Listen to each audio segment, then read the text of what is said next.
Saludos a todos, Dios me los bendiga. Qué bueno que podemos seguir conversando y teniendo esta serie de diálogos con diversas personas que han dado de su tiempo y su espacio para compartir su historia y tener la apertura y la valentía de compartir cómo en medio de las diversas luchas y situaciones que han enfrentado, Dios ha sido una herramienta y la comunidad y sobre todo el espacio de las disciplinas espirituales para poder manejar los episodios de ansiedad y ataques de pánico. Hoy tengo el honor de compartir con un muy buen amigo que se llama Leo Ayala, la crema de la crema. ¿Cómo estamos, Leo?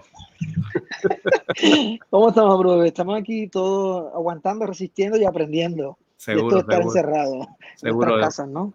Sí, Todo un proceso. ya mismo vamos a en vez de cuarentena, vamos a llamar pentatena, qué sé yo, no sé, porque esto va como de 50, no sé. Cada uno procesa eventos como estos, ¿verdad? Bien únicos, ¿no? Pero cuando eres extrovertido y ves un apartamento, pues no va muy bien, sobre todo al principio. Ahora te rinde y te tienes que acostumbrar porque sí o Claro, sí. claro. Bueno, pues como ustedes saben, los que han estado viendo varios de los diálogos y los episodios que hemos compartido aquí en la iglesia, hemos tenido la bondad de compartir con Christopher Velázquez y con Ampiel Echevarría, que hablaron acerca de su historia. Ambos líderes de diferentes iglesias, ministros en este caso de música. Hoy tengo a Leo. Leo y yo nos conocemos hace, sé yo, 10, 12, 15 años, no sé. Fácil. De seguro más de 10, menos de 20 Sí, posiblemente, pero por ahí como cerca de 15 años. fácil. Y Leo, nos conocimos, colaboró o ha colaborado con nosotros en especialidades 625, bien activo en los eventos de especialidades juveniles que iba con el grupo de ministerio que él trabajaba en la Iglesia Alianza Cristiana Misionera La Cumbre. Y sobre todo por su ministerio que desarrolló especializado en la niñez como líder de Ministerio de Niños, como consultor de Ministerio de Niños en diferentes iglesias y también como pastor. Así que, Leo, qué bueno que estás con nosotros y cuéntanos un poquito de ti, cómo ha sido tu trayectoria en la iglesia y quién tú eres y a qué te dedicas ahora mismo. Pues mira, la trayectoria, básicamente yo estuve trabajando en España, comencé trabajando en España a los 10 creo que tenía como 17 años cuando viajé por primera vez y luego de eso pasaron tal vez unos par de años y decidí quedarme trabajando a tiempo completo allá en España, donde trabajé como misionero. Me casé con una española, una gallega, me la traje de España. Yo ¿Cuánto tiempo siempre digo estuviste de que yo misionero, vine. Leo?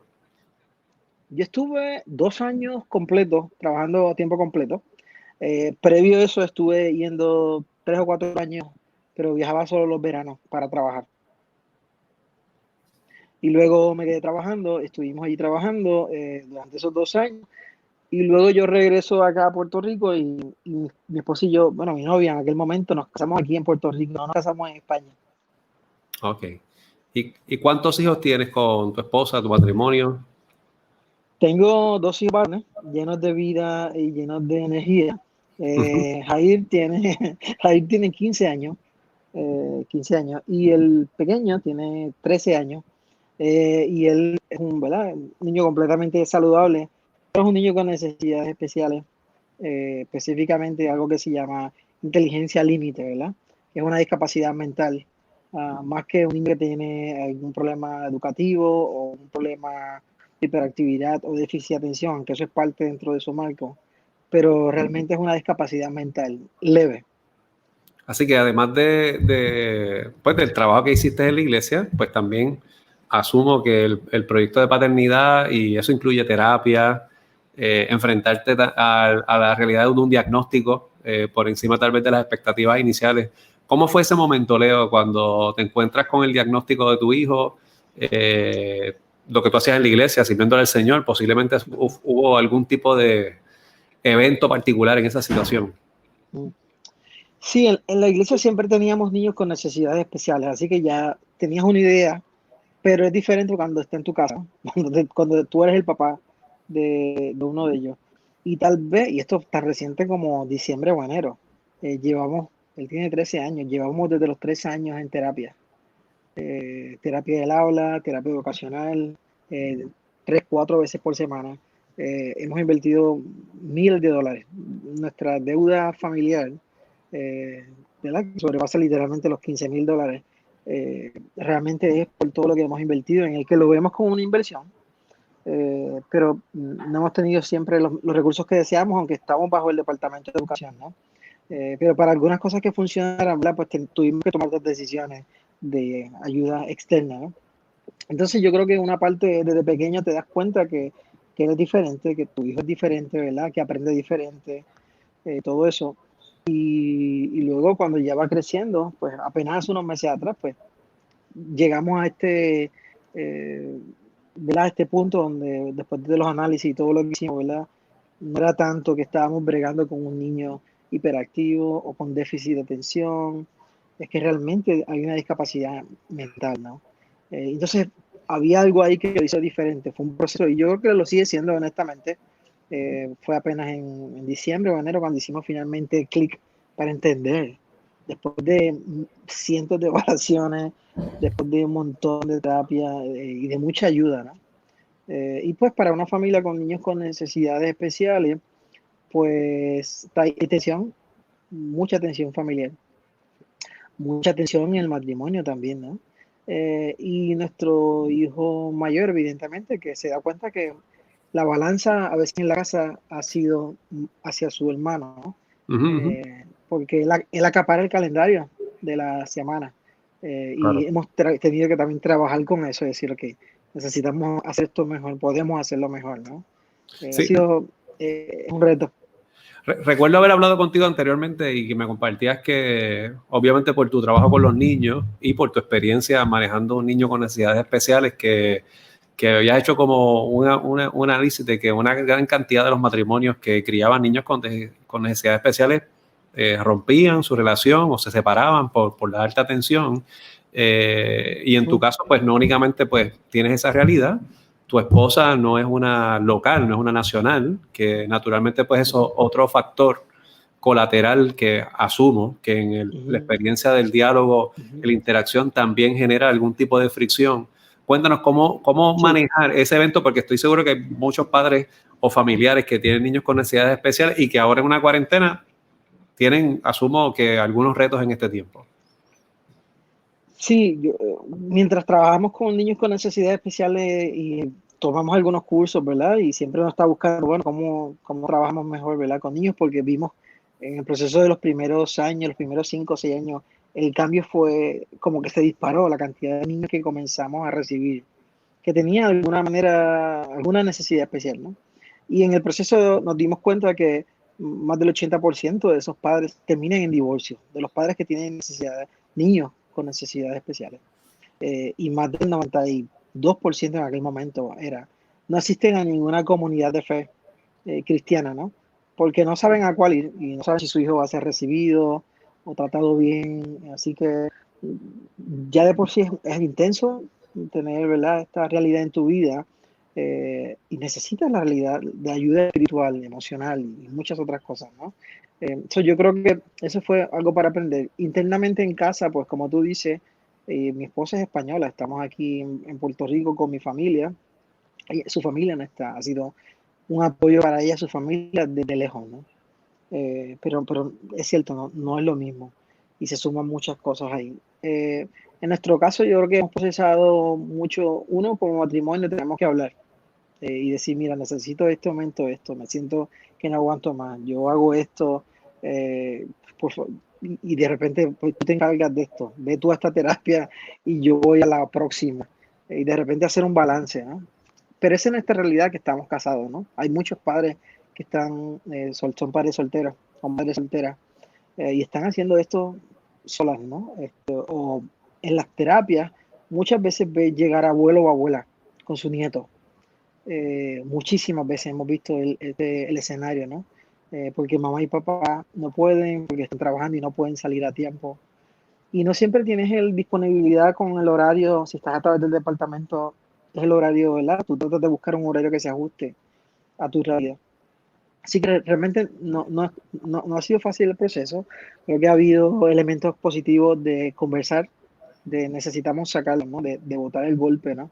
De hablar con otros padres. Esto es una de las cosas que más nos ha bendecido.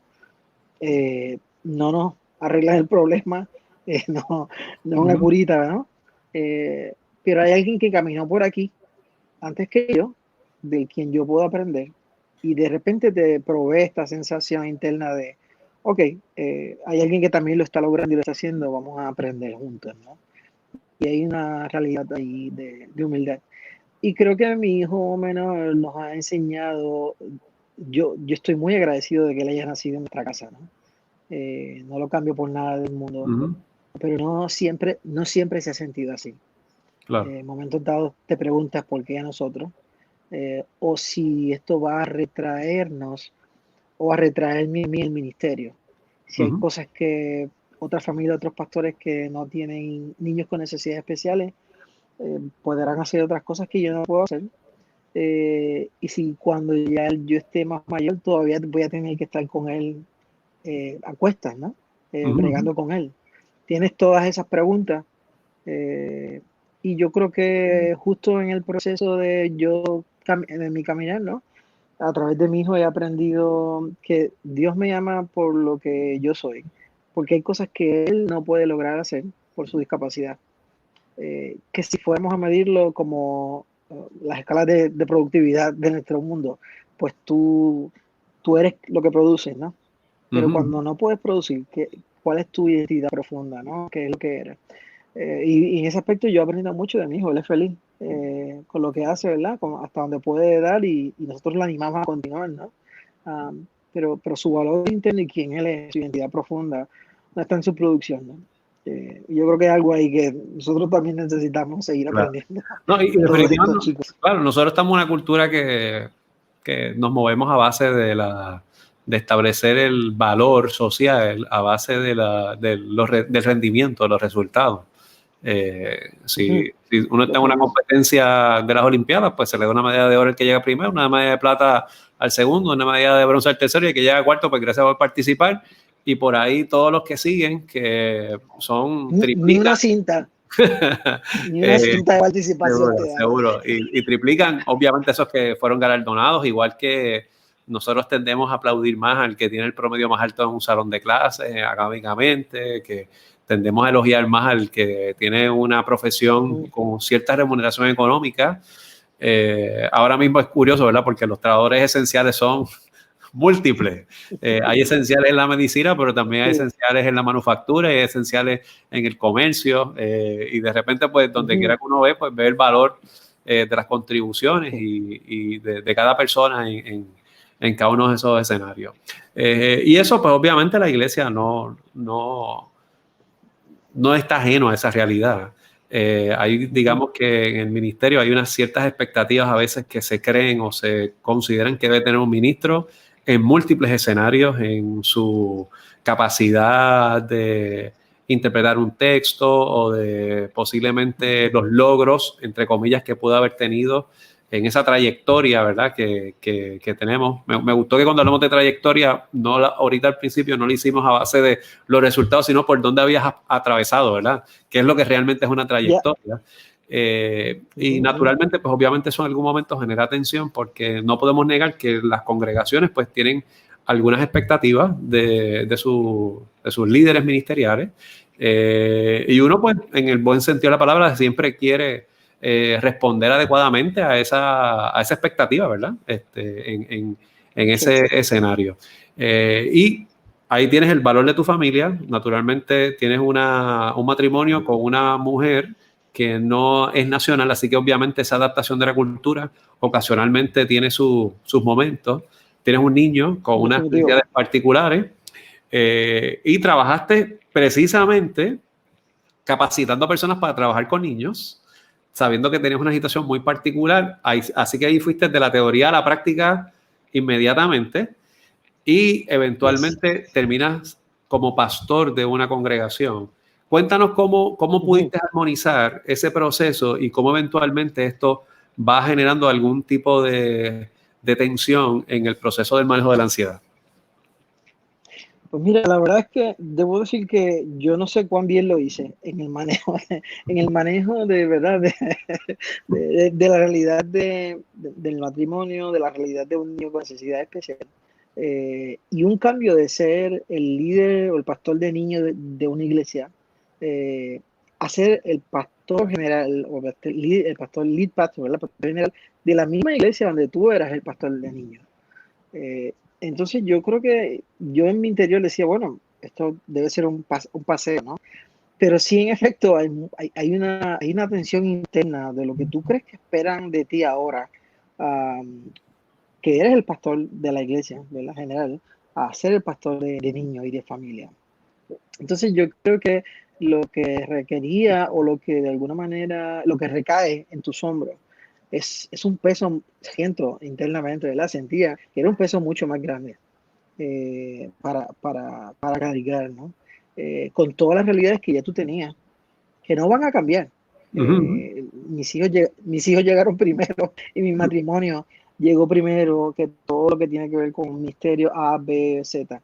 Aunque en momentos dados yo siento, ¿verdad? En conversaciones que he tenido con mi esposa, yo siento que mis años de trabajar con niños, ¿verdad? Por 15 años, 16 años, yo puedo decir que yo era workaholic, adicto al trabajo.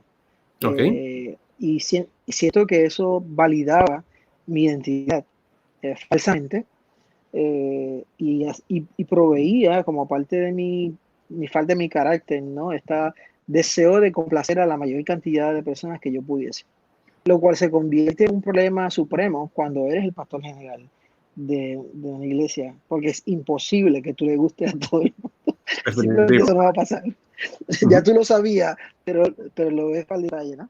Este, y esa transición y ese cambio que yo entiendo que se había dado bien y saludablemente, ¿no? Se vio más marcado y comenzó a verse más tensión en mí. Cuando viene la experiencia, apenas unos años de yo haber estado siendo pastor, viene la experiencia del huracán María, ¿no? En Puerto Rico. Eh, y ahí hay trabajo para repartir. No solamente en la iglesia local, en la comunidad, en tu familia. Tú vas y ayudas, sirves. Yo escuché a muchas personas, ¿verdad?, luchando con ansiedad y depresión durante esos meses en consejería.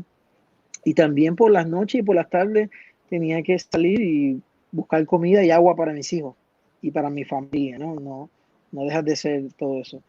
Y yo entendía que yo había manejado dentro de mis capacidades, había hecho lo mejor que podía con mi fuerza, con mi energía, ¿no?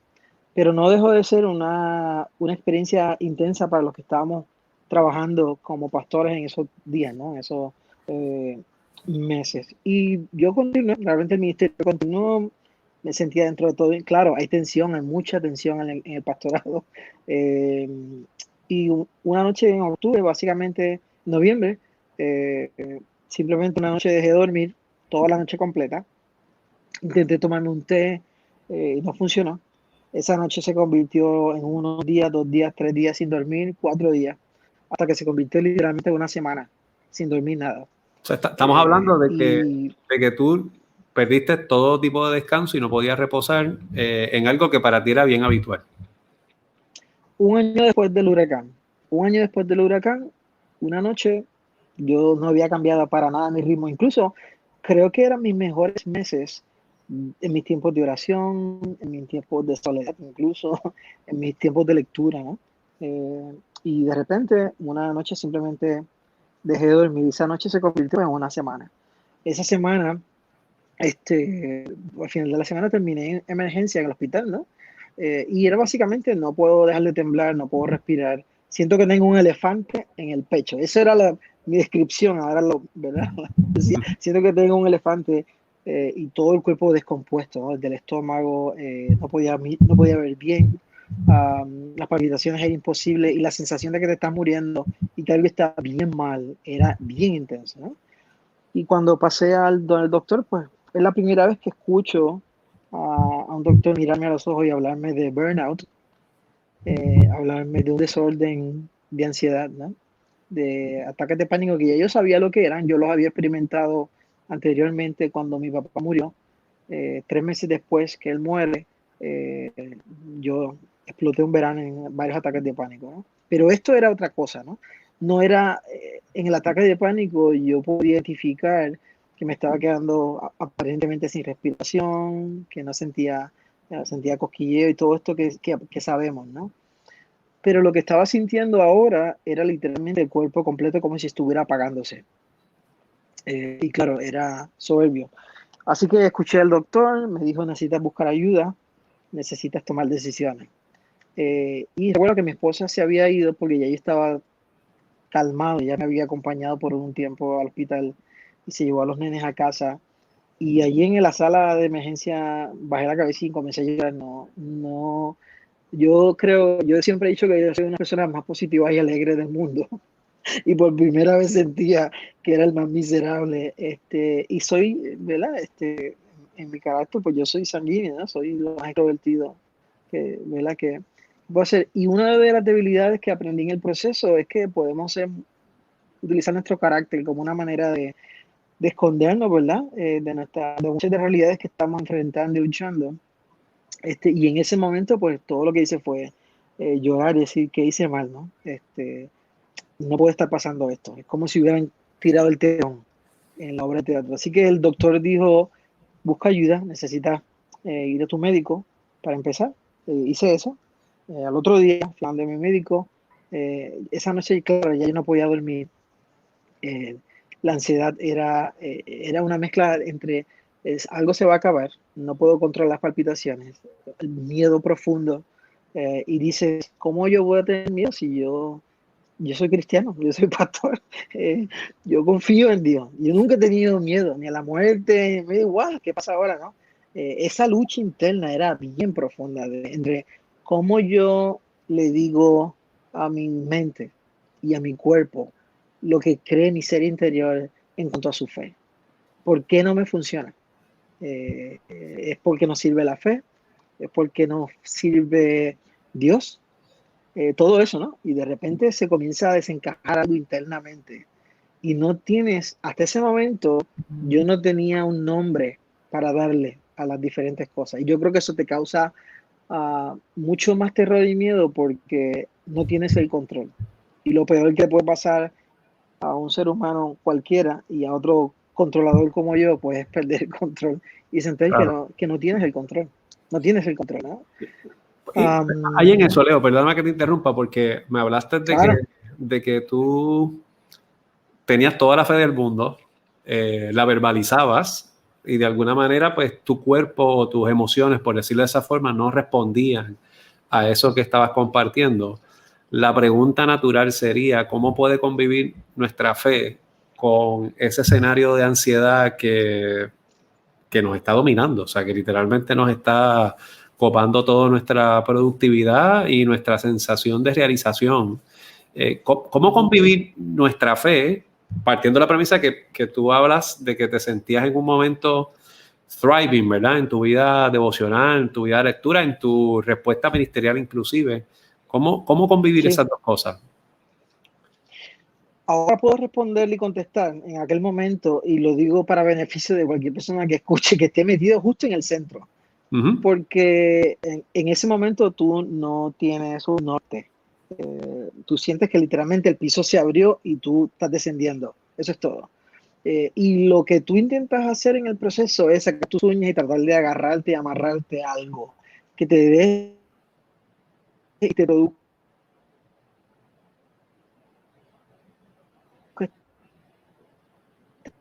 Si hay algo aquí que está desencajado. Y yo creo en varias cosas que yo me invitó en ese proceso y en ese tiempo. Y me ayudó para la mente, mi fe y mi caos. Fue hablar con alguien y hablar sobre lo que estaba experimentando, porque yo justo pensaba que evidentemente que era un caso perdido, ¿no? Y hablé con un líder cristiano, un mentor, y en el proceso te das cuenta que no eres el único que ha vivido experiencias como esa, y eso fue liberador. La empatía para mí y el no vivir la experiencia aislado, que era lo que yo quería hacer, yo quería aislarme, ¿no? Yo no quiero que la gente sepa, yo no quiero confesar lo que estoy viviendo, yo no quiero confesar que tengo miedo, que tengo terror, que tengo dudas de mi fe. Y el escuchar a personas decirme, líder, decirme, yo también he experimentado esto, para mí me daba un punto de esperanza, aunque no resolvía mi situación, ni mi problema, ¿no? Cuando la noche cae y tú estás en tu cuarto, y para mí las tardes y las noches eran los momentos más horribles del día, ¿no? Y probablemente cuando tienes ansiedad o depresión, pues eso es muy normal. Y la mañana, las primeras horas de la mañana. Eh, y en la conversación con este mentor, él me refiere me dice, te animo a que vayas a tu doctor, a tu médico de cabecera, te animo a que busques un psicólogo, y yo te voy a ayudar a buscar uno, te animo a que busques un psiquiatra.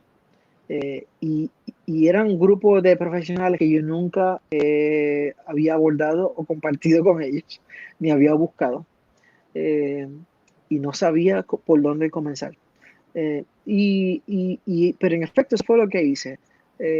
Mientras buscaba ayuda con cada uno de esos profesionales, internamente seguía luchando con mi fe, ¿no? Y con este agridulce de la vida, ¿no? En mi caso personal, Dios usó los salmos de desorientación de David, ¿no? Eh, para poner en contexto y poner en palabras lo que mis profundidades estaban sintiendo, que yo mismo no podía ponerle nombre y apellido. Y de repente lees un Salmo 42 y escuchas que él está gimiendo, ¿verdad? Como siervo, ¿verdad? Que está gimiendo por las corrientes de agua, y comienza a hablarle a su alma y toda esta conversación. Y para mí era liberador. Yo estoy diciendo, ok, él estaba experimentando algo caótico, entonces yo tengo permiso también para hacerlo. No. Y ahí la lucha entre la fe y mi carne, mi cuerpo, encontraron un puente donde podían acercarse y conectar y decir, ok, yo tengo un alma, ha sido salvada por Cristo, pero tengo un cuerpo. Y ese cuerpo es mortal completamente y es caído, ¿no? En ese sentido. Y comienza esta conversación, claro, interna entre mi ser interior, entre el alma, ¿verdad? Que Dios ha respirado sobre nosotros, y volver a Génesis, es toda una teología, ¿verdad? Y toda esta historia.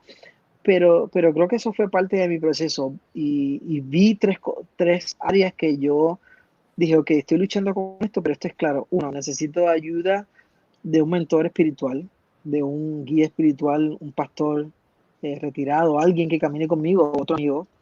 Yo necesito una ayuda psicológica, un terapista para ayudarme a procesar esto. Pero estaba tan y tan grave y tan mal. Yo necesito un psiquiatra, y yo usé medicación, ¿verdad? No todos hemos recibido la misma ayuda o hemos necesitado medicación, pero en mi caso la medicación era importante porque yo no podía parar los ataques de pánico, y había bajado muchísimo de peso porque no podía comer, ¿no? Era completamente en mi cuerpo, ¿no? La tensión se sentía, ¿no? Así que para mí fue clave, y vi a Dios en las tres esferas de ayuda para mí: espiritual, emocional y físico. Químicamente mi cerebro estaba descompuesto, no estaba produciendo lo que necesita mi cerebro. Mira, Leo, me llama mucho la atención varias cosas que dices. En primer lugar, el hecho de que compartes que cuando lees la escritura ves tu experiencia reflejada en otros. Y yo creo que uno de los issues que a veces tenemos en la iglesia, personalmente a veces yo pienso que cuando a veces discutimos la escritura, lo hacemos desde la comodidad de discutir la historia de otros. Y tiene valor porque eso le ocurre a otros, pero no tenemos la humildad a veces de ver, eso nos puede pasar a nosotros. Particularmente con el tema de la ansiedad, que es algo interno. No es lo mismo como decir, pues yo tengo un problema de diabetes o tengo un problema de qué sé yo, de cardiológico inclusive, o tenemos otro tipo de asuntos que uno lo identifica como algo específicamente concreto, porque se trabaja, son órganos concretos, pero cuando tiene que ver con la mente y con nuestras emociones, pues se asocia a falta de fe, a una persona débil, a una fe que realmente no tiene dirección o consistencia, cuando realmente la escritura está llena de esas realidades humanas y esas realidades vulnerables y esas situaciones que tienen historias como la que tú acabas de compartir, ¿verdad? Que pudo haber tenido un éxito, por decirlo de esa forma, o un desempeño razonable, pero nos llegan situaciones que son desafíos, que no son ni maldiciones ni conflictos, pero tenemos niños que tienen sus necesidades, tenemos presiones en el ministerio, somos workaholics. Yo creo que nuestra cultura premia al workaholic y nos gusta que los demás sean workaholics porque indirectamente queremos resultados que nos beneficien a nosotros a base del esfuerzo de otros, e inclusive tenemos expresiones que yo las puedo entender, lo que quieren decir, que dice hard work pays off, ¿verdad? Que el trabajo duro paga, pero no dándonos cuenta hasta qué punto eso genera un estresor en alguna persona en ese sentido. Entonces, partiendo de eso, que la escritura y estos personas son reales y son nuestras propias historias, no las de otros, son las mías. Yo creo que si hacemos esa lectura, que esa es mi historia, no es la de otro, which happens to be que también a otras personas le pasan. Vamos a decirle esa situación. Pero claro, si nosotros miramos ahora, Leo, lo que tú has pasado, ¿qué triggers tú puedes identificar que posiblemente van llevándote a posiblemente volver a experimentar un desorden de ansiedad, un ataque de pánico, y cómo responder en ese caso? Ya sabemos que buscas ayuda espiritual, ya sabemos que has buscado ayuda psicológica, inclusive ayuda médica en esa área, en ese triángulo, ¿verdad? De lo que es cuerpo, alma y espíritu, ¿verdad? Por decirlo de esa forma, de las emociones. ¿Cómo lo haces? Yo he vuelto a sentir ansiedad y yo he vuelto a sentir ataques de pánico. Y yo creo que una de las cosas que hice fue aprender a hacer la paz con ellos, ¿no? Hacer la paz con mis miedos y abrazarlos. Yo creo que lo peor que podía hacer era huir y decir, no me está pasando esto, así que yo necesito decirle, yo he tenido más ansiedad, he vuelto a tener ataques de pánico. Los primeros días después de que comenzó la cuarentena, los primeros 3 o 4 días, la ansiedad era disparada, como muchas personas, pero los que padecemos o hemos estado luchando muy recientemente con un desorden de ansiedad es el infierno. No, es difícil expresarlo, ¿verdad? Pero es difícil. Y creo que cuando ya tú has nombrado y le has dado nombre a lo que estás sintiendo y a lo que estás experimentando, de la misma manera, ¿verdad? Que la Biblia dice que cuando callamos nuestros huesos se envejecen. De repente el yo orar desde donde estoy y decir lo que estoy experimentando y sintiendo, le da un contexto a algo que es transparente y que está en los aires, ¿no? O que está dentro de mí. Y yo creo que ya hubo y sigue habiendo algo bien poderoso en mi disciplina o ejercicio espiritual o ritmo sagrado, como yo prefiero decirle, ¿no? En el hecho de cuando viene la ansiedad o viene los ataques de pánico que he sentido, número uno, tienes otras herramientas que antes no tenías. Parte de esas herramientas son aprender a simplemente levantarte y respirar profundamente, porque para mí la respiración ha sido uno de los ejercicios más poderosos y saludables. Dentro de mi contexto cristiano, claro, al principio yo decía, yo ni soy budista, ni soy hinduista, ni soy nueva, y de repente comienzas a tener todas estas mezclas internas que probablemente algunos cristianos pueden tener. Decir, no, esto de respirar, y al contrario, creo que ha sido uno de los de las cosas que más me ha ayudado, porque mi cuerpo necesita oxigenar, y parte de lo que está pasando en el ataque de pánico y la ansiedad es justo que tú pierdes oxigenación y estás luchando justo con eso, ¿no? Y no hay nada como aprender a respirar para poder calmarte, ¿no? Decir, ok, esto es lo que está pasando, esto es lo que estoy sintiendo, ya sé que es un ataque de pánico, yo sé que no me voy a morir, y a la que comienzas a hacer eso, los pensamientos no van a dispararse tanto como en otros momentos, ¿no? Así que para mí eso ha sido una de las cosas en lo que es físico, ¿no? El mantenerme haciendo algún tipo de ejercicio o de caminar, ¿no? Que este tiempo ha sido difícil porque estamos encerrados, ¿no? Así que yo simplemente voy al techo y brinco, hago jumping jacks, hago push-ups, cualquier cosa que me saque un poco de mi setting, ¿no? Claro, después vuelvo aquí abajo, hago pan, hago arroz con habichuela y me lo como, ¿no? Pero no estoy diciendo que estoy bajando de peso, estoy diciendo que estoy habilitando y haciendo espacio para mi mente y mi ser. Y yo creo que esas prácticas físicas son clave en el trayecto, como decíamos ahorita, esa palabra trayecto, aprendes que el Dios que sopló y te dio vida y forma tu alma, ¿no? Y te imparte vida, ¿no? Es el mismo Dios que crea tu cuerpo y lo creó todo bueno y perfecto. Y muchas veces decimos, bueno, pues separa una de estas cosas, invierte en tu cuerpo, invierte en tu ser interior, pero yo creo que Dios ve también un todo, ¿no? En esa frase que de la traducción que se utiliza para alma, la palabra nefesh, hay una idea detrás de eso también desde el contexto judío que no lo ve solamente como un alma y un cuerpo todo separado, sino como un cuerpo-alma, ¿no? Como una visión de Dios completa del ser interior y del cuerpo físico. Y la salud interior va a afectar, evidentemente, impactar a la física y la física interior en ese sentido. Entonces, yo creo que si yo llevo a mi cuerpo a límites por ser workaholic, por 20 cosas, porque no alimento bien, va a tener un impacto definitivamente en que estoy cansado, en que no puedo, en que no soporto más. Elías estaba huyendo de Jezabel y quería, literalmente en su depresión, quería morirse.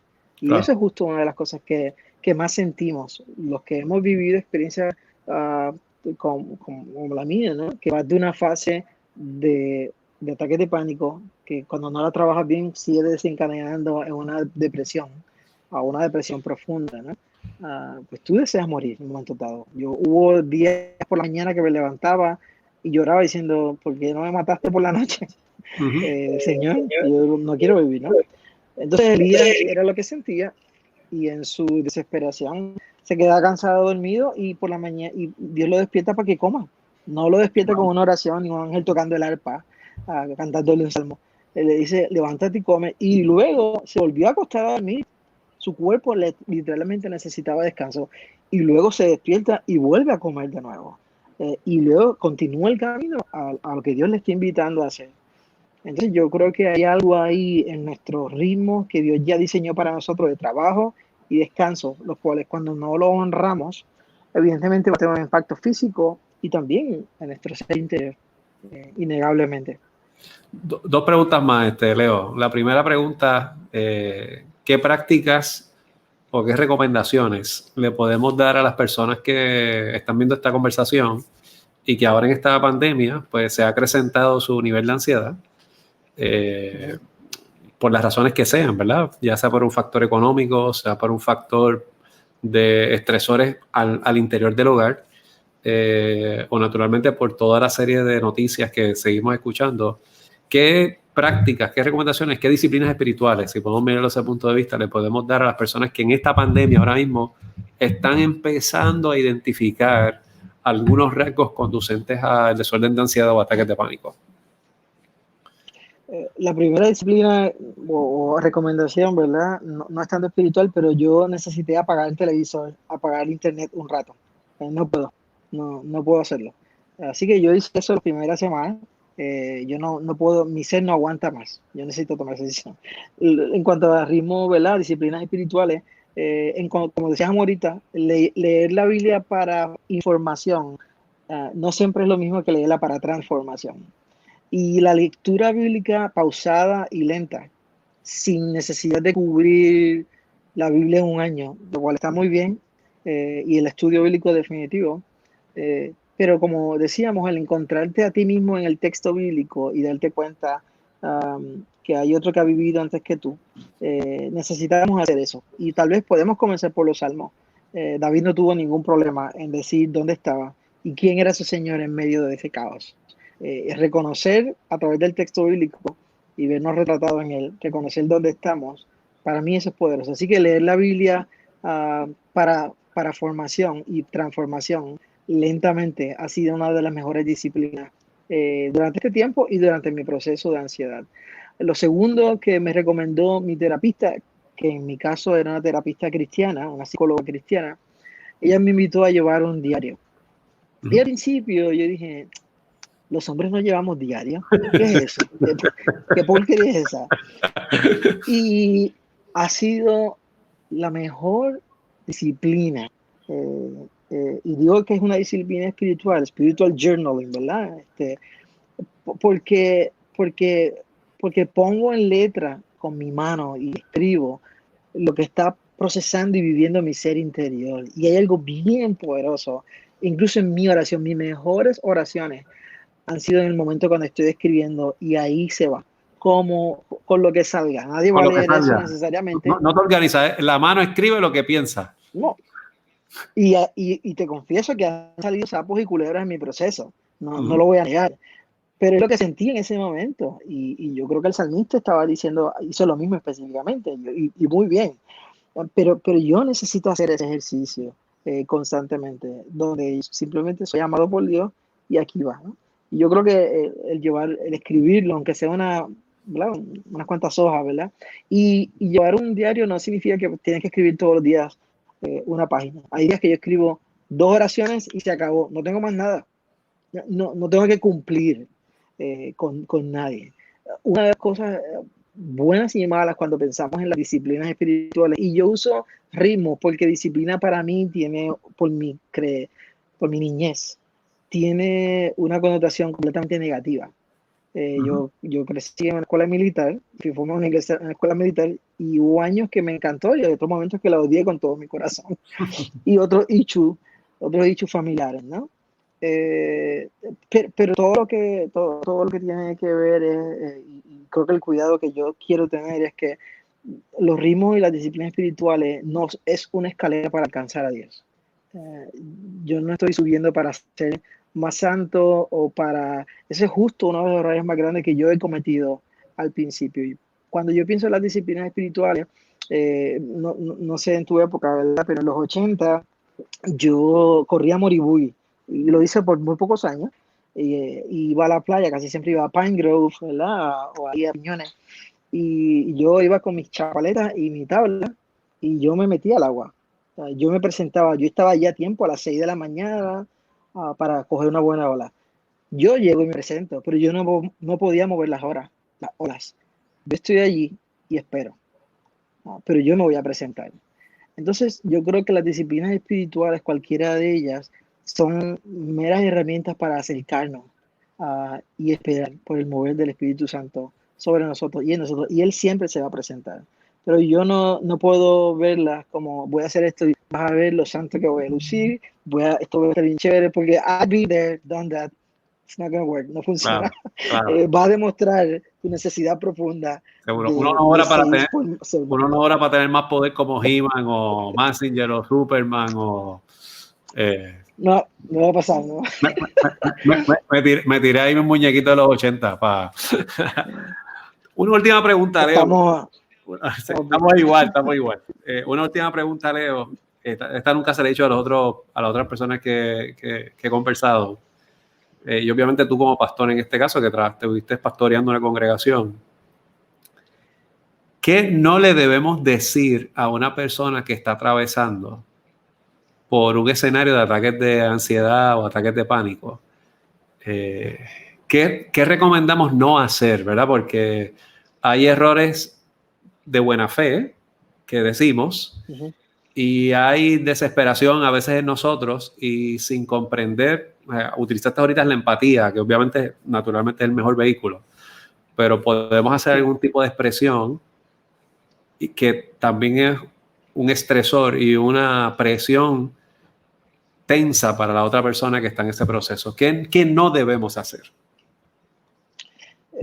Yo creo que una de las cosas que a mí más me costaba escuchar, y no fue mucho, honestamente, es todo va a estar bien. Es una dulce frase, pero yo no siento eso. Literalmente la persona está sintiendo que se está muriendo.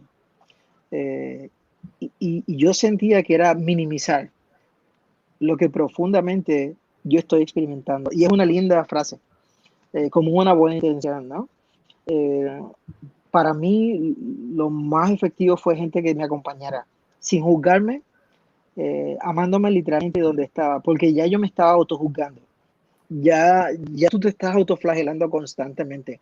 No necesitas que alguien más espiritualice tu proceso o te diga frases como necesitas tener más fe o leer más la Biblia. Yo no quiero leer la Biblia. En mi etapa de depresión, yo en esos meses yo muy poco leí la Biblia. Incluso yo muy poco oré tradicionalmente. En la silla donde estoy sentado, y en este cuarto, ¿verdad? Mi cuarto, yo pasé más de 6 meses encerrado probablemente. Y fue muy poco lo que yo leía. Número uno, mi visión había cambiado, se ha alterado tu visión, ¿verdad? Cuando ha desencadenado ya ¿verdad? En depresión profunda. Así que yo no veía igual. Era muy poco lo que leía. Lo único que yo leí que siento que Dios, ¿verdad? Fue una persona que me dijo, Leo, eres su hijo amado en el cual él está complacido. Y yo fui a buscar el texto bíblico y yo oré y leí ese texto durante 6 meses. Y yo mismo me predicaba ese texto. Creo que David, ¿verdad? Hacía ese proceso de reflexión, ¿no? En los salmos. Entonces yo creo que la empatía y alguien que camine contigo amándote donde estás es lo más efectivo que podemos hacer. Y sobre espiritualizar las cosas, decir, no, estos son demonios y todo esto, hubiese sido en mi caso una de las cosas más devastadoras, ¿no? O decir, todo va a estar bien.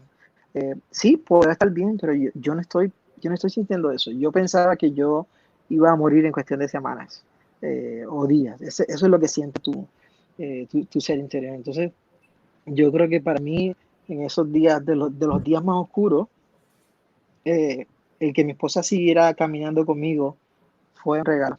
Sin preguntar mucho, yo no tenía ganas de hablar ni de conversar mucho. Y yo pasaba horas diciendo el texto bíblico y silencio. Mucho tiempo de silencio era una disciplina que yo había explorado anteriormente, pero en ese momento el silencio al principio lo que producía era más ansiedad. Escuchar que el ruido que tú pensabas que era exterior no es exterior, eres tú, es tu interior lo que más ruido tiene. Ah, Te hace dar cuenta de lo roto que estás y de la realidad de tu rotura, ¿no? Eh, pero el texto que yo siento que Dios me regaló a través de uno de mis mentores, eh, me sostenía constantemente mientras yo decía, Él tiene control del caos, Él tiene control de lo que estoy percibiendo y lo que estoy sintiendo, y aún así me ama. Su amor no ha cambiado, la cruz no ha cambiado, el sacrificio sigue siendo bueno. Yo estoy en caos, pero el trono no. Y era algo que yo me decía constantemente a mí mismo. Y hubo un día que mi hijo con necesidades especiales eh, fue la persona que en el proceso Dios más usa para hacerle un breakthrough, ¿no? Para hacer algo ahí él siempre quiere que yo lea Génesis. Y yo llevo muchos años leyendo Génesis con él. Y parece una comedia, pero muchas veces hablábamos y dice, papi, léeme Génesis. Y yo, bueno, aquí vamos. Así que un día en medio de mi depresión, pues, él me pide leerle Génesis. Y yo estoy leyendo con el Génesis y el mundo era un caos total, todo era un caos.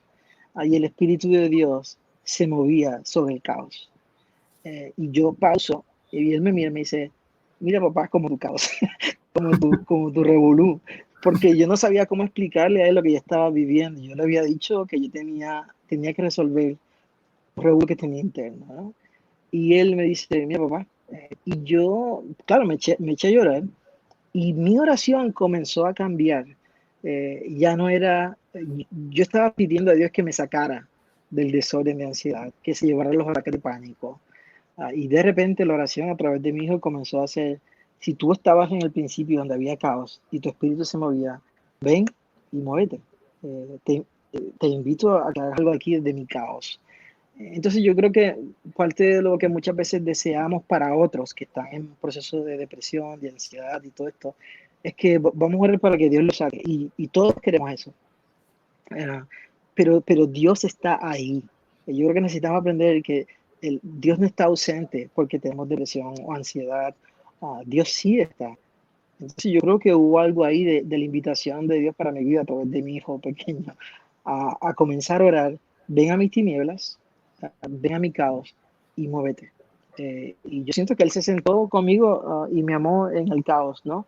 Y en su proceso fue trayendo luz a través del tiempo, de las herramientas, de su Espíritu Santo, ¿no? Pero no es una vara mágica, no funciona así. Y no debería funcionar así, porque Dios no ha puesto tu vida en pausa, porque tienes un problema de salud mental, porque estás luchando con depresión. Y yo creo que era lo que yo sentía al principio, ¿no? Yo no soy suficientemente buen líder ni buen pastor, Dios necesita poner pausa. Y claro, Dios nunca te ha puesto pausa. Esto es parte de lo que Dios está usando en tu proceso de ser más como Cristo y menos como tú. Y Dios está justamente ahí. Cuando me preguntaba, bueno, pues no estoy produciendo, no puedo predicar, me preguntan por predicar porque la mente no me daba, ¿no? Pues yo tenía que decirme a mí mismo, mi identidad profunda está en ser hijo. Y ser hijo en este momento es suficiente y siempre ha sido suficiente.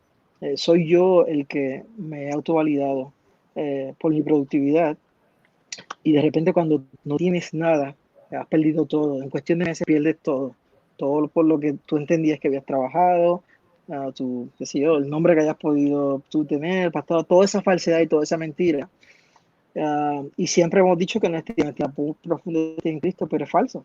Estaba en el ministerio, y yo creo que yo había convertido al ministerio a la iglesia en el contexto de religión y de institución en Dios. Claro. Y de repente cuando nada de eso está, ¿quién eres? ¿No? Y yo creo que para redescubrir eso, Dios utilizó herramientas duras y difíciles, como la ansiedad, como la depresión, ¿verdad? Y sé que en manos de cualquier otra persona esto sería un revolú, ¿no? Y puede terminar muy mal. Pero como los panes y los peces del niño en las manos de Jesús, es hermoso lo que él puede hacer, ¿no? Claro. Y yo estoy agradecido por eso, ¿no? Qué bueno. Leo, te agradezco mucho que hayas tenido la bondad, la apertura, la valentía, la honestidad, la humildad de compartir tu historia. Hoy no estás pastoreando como antes pastoreabas, ¿verdad? Una congregación. Sabemos que eso en algún momento también genera otros estresores en el proceso, pero lo has manejado muy bien, te congregas en La Travesía, una iglesia que te ha acogido con mucho cariño, ¿verdad? Y que también sé que te ha pastoreado en ese proceso. Y sabemos que la comunidad de fe, pues sí, ciertamente pues en ocasiones tampoco es perfecta. Ninguna. Es, es el vehículo de Dios también, una parte de esos vehículos de Dios que también el Señor usa para levantarnos, para animarnos, para formarnos y para que nosotros podamos caminar con un sentido de dirección y enfoque en medio de los procesos que atravesamos. Así que si quieres decir unas últimas palabras para las personas que están sintonizando, pues el foro está para ti. Sí, no, creo que pues, lo que hemos compartido, yo creo que no podemos decir yo nunca voy a tener ansiedad, nunca voy a tener ataques de pánico, yo nunca voy a experimentar algo como esto, porque yo nunca pensé experimentarlo. Yo pensaba siempre que mi trabajo era aconsejar a otros y caminar con otros, ¿no? Y que porque yo soy una persona muy feliz y muy alegre, no voy a necesitar luchar con esto. Hasta que estás en momentos dados donde has pensado en el suicidio, por ejemplo, o en divorciarte. Y ninguna de las dos cosas tenían que ver directamente porque no mi esposa o mis hijos. Realmente yo estaba pensando en el divorcio porque yo no quiero que ellos vivan con una persona como yo toda su vida. Yo no estaba pensando, ¿no? Y evidentemente estoy aquí en casa, no lo hice, gloria a Dios por eso, ¿no? Qué bueno. Y en cuanto a, y en el suicidio igual, nunca pensaba que ibas a pensar en que lo mejor es quitarte la vida o apagarlo todo, ¿no? Y siempre pensé que eso le pasaba a otros, ¿no? Que eso no era para mí. Y creo que de la misma manera que vamos al gimnasio, los que van al gimnasio y comen tratando de luchar para comer mejor, no grasas, Pero ¿verdad? si no Porque hay sabemos que gimnasio, el por lo corazón menos se hay puede techo en la afectar. casa, que uno puede hacer jumping jack en los techos. Exactamente, exacto. Pero nosotros, por lo regular, cuando es algo físico, decimos, bueno, pues vamos a prevenir, vamos a hacer ejercicio, vamos a caminar, vamos a comer esto. Y invertimos cientos y miles de dólares en el aspecto físico. Pero Jesús dijo en Mateo capítulo 16, de qué le sirve al ser humano ganar todo y perder su alma. Habrá algo más importante. Entonces, lo más importante y esencial de nosotros, no nos detenemos a invertir. No tenemos ritmos de vida sagrados y saludables. No honramos el descanso. No hemos aprendido a decir que no. No hemos tomado un montón de actividades ministeriales o familiares, eh, y no las necesitamos en el sentido de que no necesitamos hacerlas para validar nuestra identidad profunda, ¿no? Entonces yo creo que necesitamos aprender de la misma manera que ejercitamos nuestro cuerpo físico, ejercitar nuestro ser interior constantemente, nuestra salud emocional constantemente. Y aún hoy día yo sigo viéndome con mi terapista, por ejemplo, y no quiero dejar de hacerlo. Y en la medida que continúe en el ministerio, yo creo que hay dos cosas que necesita un pastor. Necesita un terapista siempre, un psicólogo o psicóloga que camine con él todos los meses de su vida ¿verdad? Y un coach o un director espiritual, ¿no? O sea, otro pastor retirado que camine con ella. Y aunque no sean pastores, ¿verdad? Personas que nos están escuchando, todos lo necesitamos. No tenemos que tener miedo porque escondernos y no buscar ayuda. Creo que lo peor que podemos hacer es retraernos, escondernos y decir, no, esto no está pasando, esto lo que estoy sintiendo es esto. No es que queremos quejarnos todo el tiempo, decir, no, yo tengo esto. Hay días que hemos escuchado a gente que decimos, bueno, esto será real, porque él siempre está deprimido, porque él siempre está diciendo que tiene esto. Hay gente que tiene serias condiciones de herencia química, ¿no? En su cerebro. Hay gente que tú dices, bueno, no sé, pero independientemente, mi trabajo no es juzgarlo. Mi trabajo es acompañarlos y amarles, y creo que necesitamos hacer la parte física y también la parte espiritual. No podemos divorciarla una de la otra, imposible. Bueno, pues gracias, Leo. Pues te agradezco mucho una vez más que hayas estado con nosotros y sabemos que siempre podemos contar contigo. Así que Dios te bendiga mucho y Siempre. a las personas que nos están sintonizando, hay veces que no se trata lo que experimentamos, sino it's a matter of when, ¿verdad?